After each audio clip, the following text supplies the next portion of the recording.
జిఎస్టీలో next generation reforms వచ్చేసాయి. మోడీ గారు ఏదైతే భారతదేశానికి దివాళీ గిఫ్ట్లా ఇస్తా అన్నారో అది ముందే ఇచ్చేశారు. కొత్త slabs, simplified slabs, only 2 slabs అనమాట. 5% లేదా 18%, ఈ 2 స్లాబ్సే. ఇదంతా కూడా ఈ కొత్త రిఫార్మ్స్ సెప్టెంబర్ 22వ తారీఖు నుంచి అమల్లోకి వస్తున్నాయి.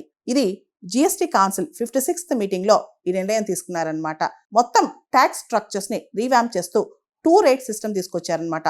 5% అండ్ 18%, ఈ 2.